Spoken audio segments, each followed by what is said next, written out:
สิกินบ่มาม่าเดี๋ยวลุงสิเอามาม่ามาให้กินเนาะโอ้หน่อยอันนี้นี่นางเป็นคนฮดบ่ลูกหลานนี่นะหรือว่าใดๆฮดอยู่บ่ฮดอยู่เฮ็ดยังเป็นได้แล้วเจ้าเฮ็ดยังเป็นได้แล้วหาหน่อไม้เป็นบ่หาหน่อไม้ก็เป็นไปขายได้ซะไปขายก็เป็น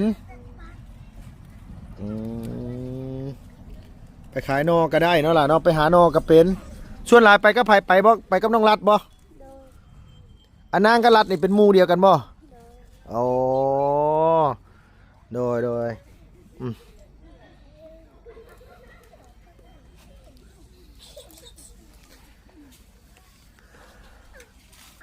โอเคแล้วได้ละพอบ่พออะไรละพอแล้ว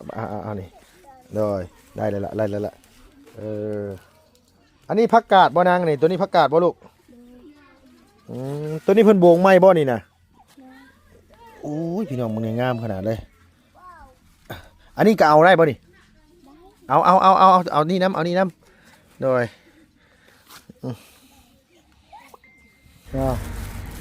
เอาอันนี้เงินเด้อลุงเอาให้เด้อ50,000เด้อล่ะเด้อโดยมาม่าโดยพักเพิ่นว่าเอาให้พี่น้องเอ้ยร้านนี้ก็ส่วนหลายก็สิไปอันว่าขายหน่อไม้เนาะพักนี่เด็ดเอามาแต่สวนนี่บ่ล่ะแม่นบ่แม่นบ่นี่สวนนี่โอ้อันนี้บ่อยู่เอาอยู่นี่บ่เอาอยู่ไสลูกเอามาที่ไสเอาบ้านย่าอยู่ไสบ้านย่าอยู่ไสโอ้เอาสบายดีป่ะลุงแน่โดยใช้เข่าแบบได้นี่เข่าแบบได้นี่ว่าสอนชาทิศโอ้โดยโอ้ยพี่น้องเอ้ยเกือบเป็นหาทางเข่าบ่พ่อนึกว่าสิเต้นขาบตอนแรกอ๋อเปิดเข้ามาสิป้าสวนพักอีหลาบ่นี่นะแม่นบ่อ๋อซื้อหยังเจ้าไอ้นางซื้อน้องนาง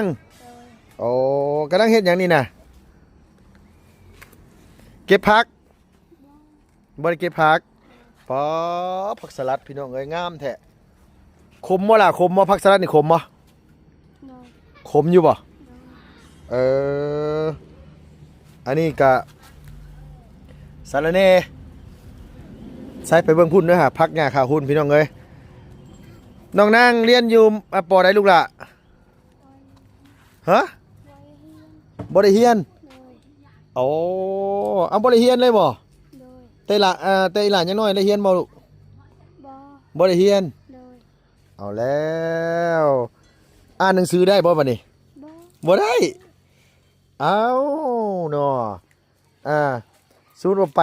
เฮ็ดเวียกเฮ็ดงานใหญ่เป็นสาวมาได้ซะบัดนี้เอาเฮ็ดได้สิอ่านได้นั่นน่ะบ่ฮะบ่ฮู้อันนี้พักยังนางนี่พักยังนี่ล่ะบ่ลอยพักยังลูกผักกาดบ้านเจ้าเอิ้นผักกาดนี่ผักกาดดอกบ่นี่น่ะผักกาดดอกเนาะ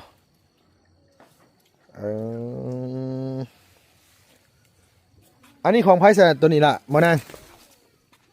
บ่ล่ะอันนี้ของป้าเจ้าใช้เฮือนหลานอยู่ใช่ไหมหลังในเฮือนเจ้าอ๋อเฮือนเจ้าหลังนี้อยู่กับไผในลูกอยู่กับไผอยู่กับแม่กับพ่อมีพี่น้องเจ้าคนเจ้าน่ะ4 คนมีอ้ายเอื้อยบ่มีเอื้อยมีแต่อ้ายแล้วก็มีน้องเจ้าคนน้อง3อ๋อน้องมีหญิงผู้ชายลูกฮะมีหญิงกับผู้ชาย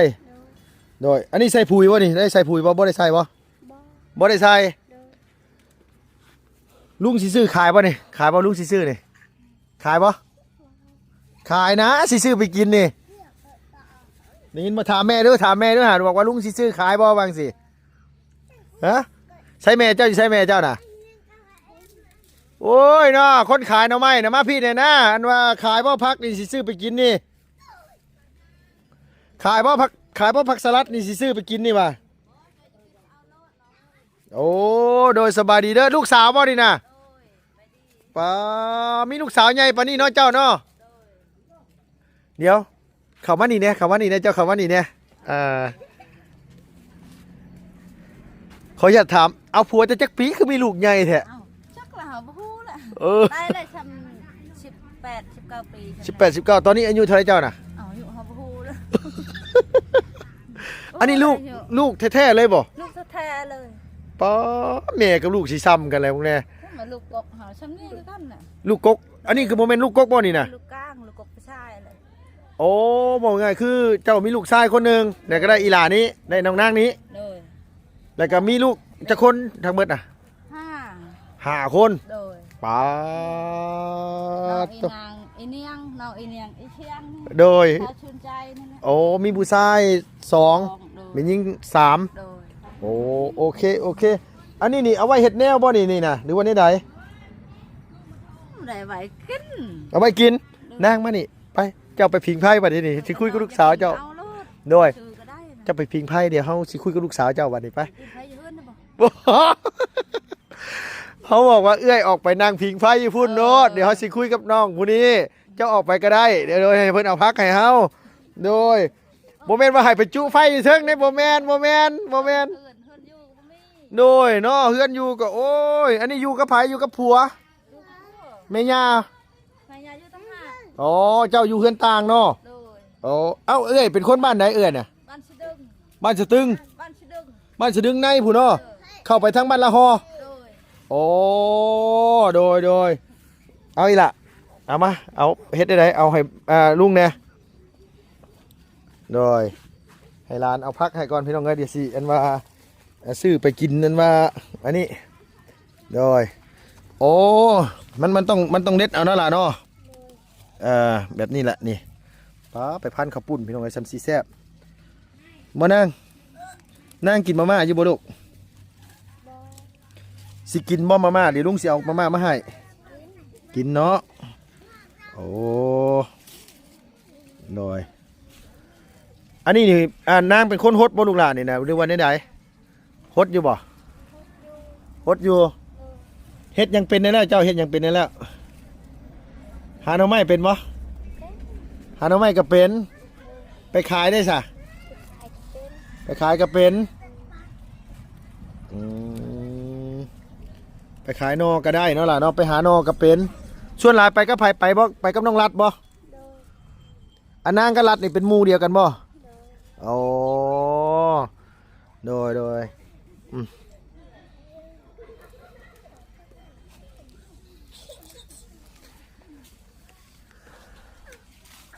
โอเคแล้วได้ละพอบ่พอแล้วล่ะพอแล้วเอานี่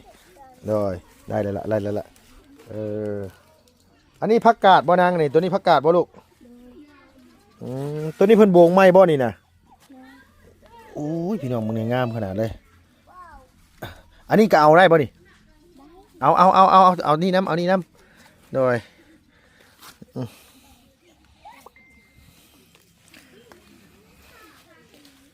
นานพักบ่ได้ใส่ปุ๋ยบ่ล่ะ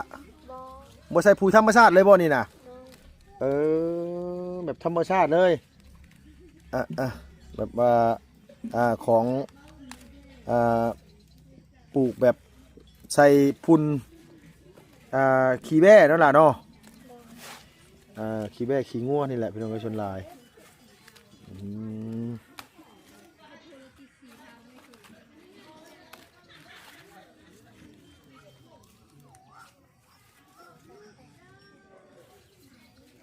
อีหล่าอายุจักปีนะ13 ปีโอ้อายุ13เลยโอเคเนาะน้องกำลังเป็นสาวพี่น้องเลยแต่ว่าฮู้จักหาบหน่อไม้น้ำมันไปขายได้นี่นะเห็นตลอดได้อยู่บ้านดงนี่ไปกับแม่เพิ่นพอแล้วล่ะมันหลายแต่แล้วพอแล้วลูกไป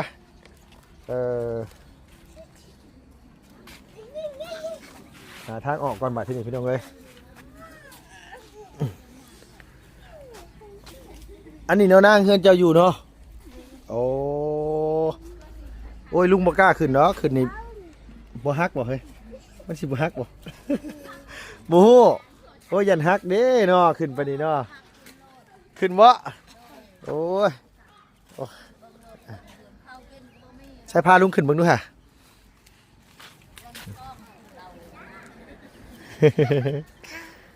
โดยขออนุญาตขึ้นเฮือนนี่เด้อเด้อโอ้ยฝนตกมานี่มันอยู่ได้อยู่บ่นี่น่ะเปียกหมดเลย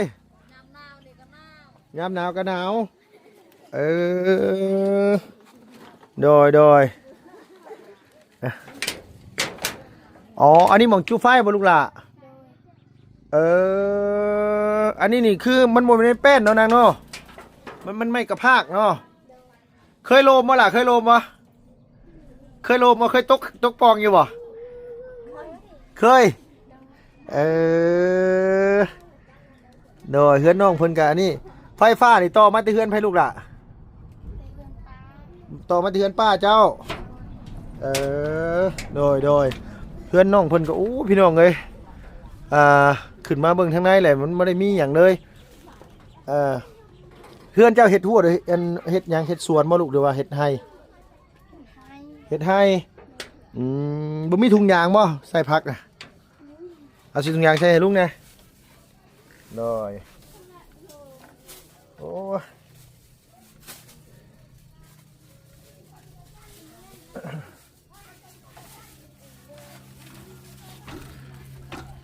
อันนี้หม่องซานบ่ติลูก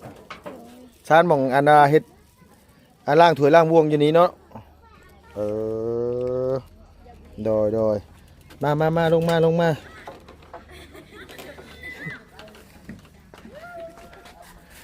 ป้าพี่น้องไงท่านเกือบเริ่มถุงมะม่วงตัวเองเนาะไปทีนี้โอ้ยเนาะ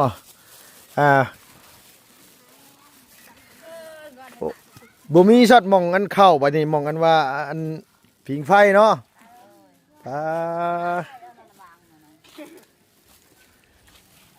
ใช้ไฟอยู่ใช้ไฟน่ะหูยเนาะแล้วน้องคนทุนบ่อยากเอาบ่ทำไมเอาจะกินเอาโด โดยบ่เป็นหยังเอ้ยอันว่านี่มื้อหน้าก่อนโดยบ่ทันได้เห็นว่าเมื่อบ้านนั่งยังซาน่ะบ่ผู้นั้นน่ะนั่งเฮ็ดหยังน่ะนั่งเคี่ยวในมะขามเจ้าน่ะ นั่งกินได้มะขามไปเอามาม่าไปอยู่รถอันลุงปะปะโอ้ยเนาะมีเงินให้อันว่าหลานซื้อขนมกินอยู่บุพี่น้องเอ้ยนี่เนาะหาบางก่อน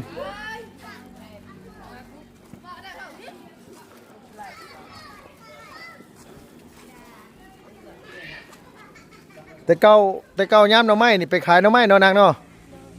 อีลาไปเรื่อยอยู่ไปขายหน่อไม้อยู่บ้านดง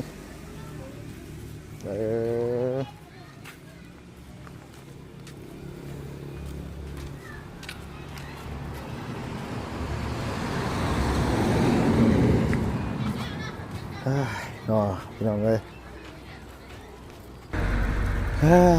เนาะเอาอันนี้เงินเด้อลุงเอาให้เด้อ50,000เด้อล่ะเด้อโดยมาม่าโดยพักเพิ่นว่าเอาให้พี่น้องเอ้ยร้านนี้ก็ส่วนหลายก็สิไปอันว่าขายหน่อไม้เนาะล่ะเนาะไปเมื่อยบ่ไปหาหน่อไม้แต่ละเทื่อเมื่อยเมื่อยแต่ก็ไปเนาะนางเนาะฮะโดยคือไปหาแต่เก้านะไปหากับไผไปหากับแม่กับไผไปกับแม่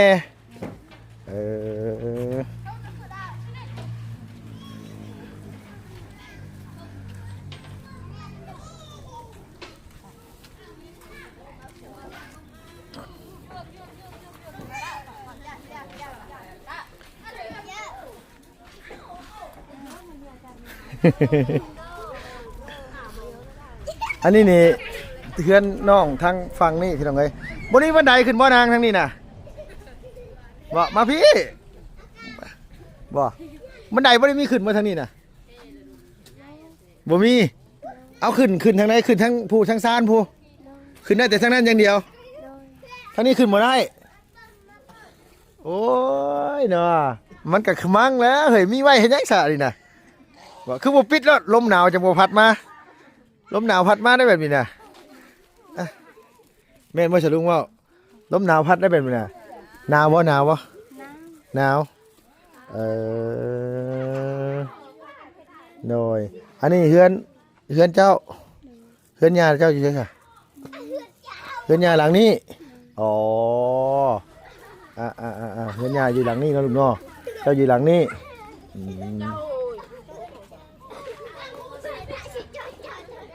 เพื่อนน้องเพิ่นก็โอ้พี่น้องเอ้ยขึ้นไปเบิ่งทางใดเพิ่นก็บ่ได้มีหยังเฮ็ดอันว่าให้ได้จักสอบปีนี่ข้าวได้จักเป๋า10 เป้าได้10เป๋าพ่อกินบ่พ่อแต่ละปีได้จักเป๋าลูกบ่ฮู้อีหล่าเฮ็ดหยังเป็นได้แล้วพูดเข้าให้เป็นบ่นำเข้าได้ซะเป็นคือกันหมายความว่าเก่งกว่าแม่กูพ่ออีกตัวนี่น่ะพ่อไปใช้สรุปมื้อนี่พ่อไปส่งแห้งคืออ๋อคือเพิ่นมาหาไปขุดมันต้นแล้วพ่อเจ้าไปส่งแห้งเพิ่นอ๋อโดยว่าง่ายก็คือเพิ่นเอาแห้งมาให้ไปส่งซอยเฮาแล้วเฮาไปส่งเพิ่นคืนแม่นบ่ไปซุมื้อบ่พ่อเจ้าก้นอะไรมันเฮือนเจ้าบ่ก้นแล้วขายได้เท่าไหร่เฮ้อขายได้เท่าไหร่บ่ลูกขายได้เท่าไหร่15 ล้านไปซื้อรถมาขี่นี่บ่อ๋อขายได้15 ล้านแหละก็พอเจ้าไปซื้อรถจักรนี่นั่นล่ะเนาะอ๋อตะกี้เฮือนเจ้าบ่มีรถจักรบ่ซะบ่มีอันนั้นตะกี้เห็นอันว่าเลาะขายกับแม่เพิ่นตลอดบ่ได้คิดว่าแม่เพิ่นได้พี่น้องเอ้ยแม่ก็ยังสาวสำน้อยอยู่แม่ก็ได้หมายเขาว่าคลอดน้องนางนี่ตอนนั้นหาแต่14เบิ่งนี่น่ะบ่ฮอดดอก18ลูกสาวใหญ่ปานนี้แหละ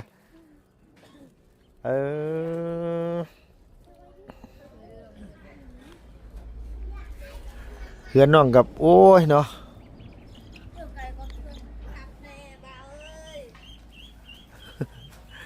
นี่นะสมคนดุอยู่ในพี่น้องไอ้พูดน่ะน้องไม้ถุงเพิ่นห่อยยางอยู่อันว่าไม่กระพากกะฮักเมื่อไรมอดไฟนี่กะยางลมนั่นนี่นะเฮ็ดยังน่ะฮะเฮ็ดโอ้ยเนาะเกือบเป็นแปร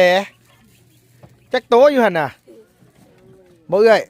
มีจักโตอยู่นี่น่ะท้องไก่ตัวนึงใช่มาเบิ่งกันพี่น้องเอ้ยเอาเบิ่งเอาคือเป็นแต่แพงแต่คอกเป็ดคอกไก่ไหมอ๋อไก่น้อยตัวนึงเอาเป็ด2 ตัวนึงเป็ดคือกันน่ะอ๋อเป็ดตัวนึงไก่ตัวนึงบ่เอ้าแม่มันแม่ไก่แม่เป็ดไปใช้สัตว์น่ะบ่มีเป็ดเวียดอ๋ออันนี้ชื่อเป็ดเวียดชื่อแต่มันตัวน้อยๆน่ะเนาะคือซื้อน้อยตัวแท้คือบ่ซื้อหลายตัวแน่ซื้อหลายตัวมีเงินน่ะซื้อหลายตัวมันบ่มีเงินซื้อเป็ด3 ตัวไก่3 ตัวโตเท่าไรเอ้ยขออย่าถาม3 ตัว20ซื้อ40,000เหลือ2 ตัวตอนนี้เดือนตัวละ20พี่น้องเอ้ยโดยนั่งมานี่อยู่ล่ะมานี่อยู่มายืนอยู่กับแม่เจ้าอยู่ปอลูกสาวถ่วมหัวแหละอีหลีเลยนี่นะลูกสาวถ่วมหัวแหละเนาะอันนี้จักปีก่อนน้องเพิ่นจักปีนะได้15 ปีบ่ฮอด15บ่ฮอดประมาณ13นี่แหละ12 13นี่แหละอ้ายเพิ่นก็ซ้ำกันนี่บ่เอาลูกแต่น้อยอีหลีเนาะลูกเจ้ายังน้อยๆนึงลูกเป็นสาวแหละโดย แค่ยังตัวทำเออนั่นว่าเจ้าน่ะได้อันนั้นได้ผัวบ้านนี้ติบ้านเจ้าน่ะเข้าไปทั้งพุ่นเนาะบ้านละฮอพุ่นเนาะอ๋อบ้านเจ้าฮอดยังบ่ฮอดละเตืองบ่ยังบ่ฮอดบ้านละเตือง กายบ้านพลัง ขายบ้านกับบ้านพะลองได้กับบ้านอัน บ้านพลังไหน หมอโดย บ้านสะดึง